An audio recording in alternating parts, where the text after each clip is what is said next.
Hello বন্ধুরা, আশা করি সকলে ভালো আছেন, সুস্থ আছেন। আমিও খুব ভালো আছি। যা গরম পড়েছে, এই গরমে একদম হালকা পাতলা খাবারই খুব ভালো। তো আজকে আমি একদম হালকা একটা রান্না নিয়ে হাজির হয়েছি। মশলার রংধং থেকে আজকে আপনাদের বানিয়ে দেখাবো লাউ দিয়ে মুগ ডালের রেসিপি। একদম নিরামিষ এই রেসিপিটা ভাত রুটির সাথে খাওয়া যেতে পারে। রেসিপিটা দেখে ভালো লাগলে অবশ্যই লাইক শেয়ার করবেন, কমেন্ট করে জানাতে ভুলবেন না আপনাদের কেমন লাগলো। আর অবশ্যই আমার নতুন বন্ধুরা আমার চ্যানেলটিকে সাবস্ক্রাইব করে আমার পাশে থাকবেন। এখন বানিয়ে দেখাচ্ছি লাউ দিয়ে মুগ ডালের রেসিপি।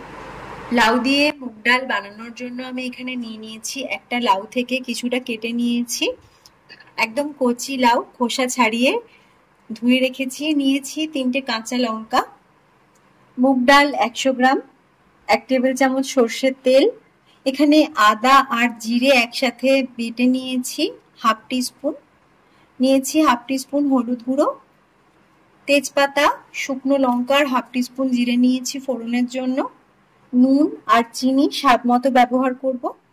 রান্না শুরুর আগে প্রথমে আমি ডালটাকে কড়াইয়ের মধ্যে দিয়ে দিলাম। শুকনো কড়াইতে দিয়ে গ্যাসের ফ্লেমটাকে লো ফ্লেমে রেখে একটু নেড়ে চেড়ে ভেজে নেব। লো ফ্লেমে রেখে ডালটাকে ভালো করে ভেজে নিয়েছি। এটা হালকা মতোই ভেজে নিয়েছি। ডাল ভাজার একটা হালকা গন্ধ আসতেই আমি গ্যাসটা অফ করে দিচ্ছি। এবার গ্যাসটা অফ করে দিয়েছি, ডালটা ঠান্ডা হতে দিচ্ছি। এটা ধুতে হবে আর কড়াইয়ের মধ্যে জল দিয়ে জলটাও গরম হতে দেবো আমি। এখন গ্যাস অফ করে ডালটা ঠান্ডা করে নিচ্ছি।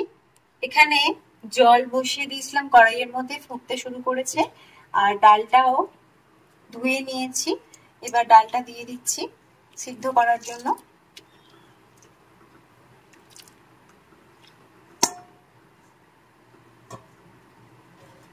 ডালের সাথে লাউগুলো দিয়ে দেবো আর কাঁচা লঙ্কাগুলো দিয়ে দিতে হবে।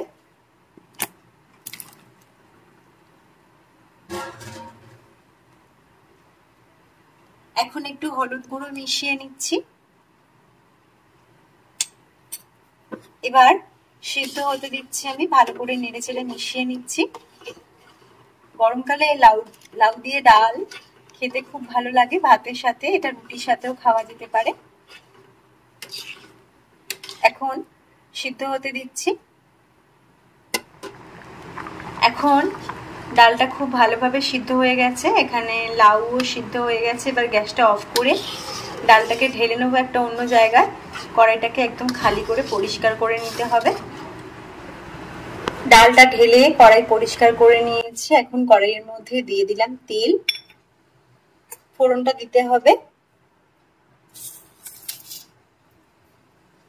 ফোড়নটাকে খুব ভালো করে ভেজে নেব, ফোড়নের ভাজা ভাজা গন্ধ আসা পর্যন্ত। শুকনো লঙ্কাগুলোকেও খুব ভালো করে ভেজে নিতে হবে, একদম লাল লাল করে। গ্যাসের ফ্লেমটা কমিয়ে আমি ফোড়নটাকে ভালো করে ভেজে নিচ্ছি। ফোড়নটা খুব ভালো করে ভেজে নিয়েছি, লঙ্কাগুলো একদম লাল লাল করে ভেজে নিয়েছি। এবার আমি আদা বাটা আর জিরে বাটাটা দিয়ে একটু সামান্য জল মিশিয়ে এটাকে নাড়বো।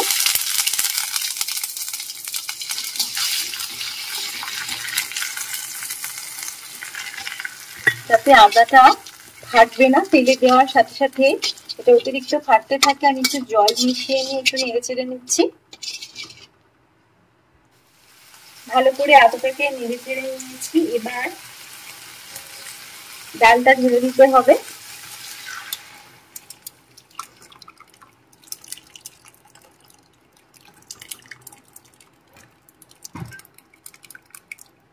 এখন একটু নেড়ে চেড়ে নেব। নুন মিশিয়ে দিচ্ছি, চিনি মিশিয়ে দিচ্ছি। 2 মিনিট ফুটিয়ে নেব আমি। 2 মিনিট ফুটিয়ে নিয়েছি, একদম রেডি হয়ে গেছে লাউ দিয়ে ডালের রেসিপি। নিরামিষ এই রেসিপিটা খুবই হেলদি হয়। এখন আমি গ্যাসটা অফ করে দিচ্ছি। আপনারাও ট্রাই করতে পারেন লাউ দিয়ে মুগের ডালের রেসিপি। গরমের জন্য একদম পারফেক্ট আর খুব হেলদি একটা রেসিপি। এখন গ্যাসটা আমি অফ করে দিলাম।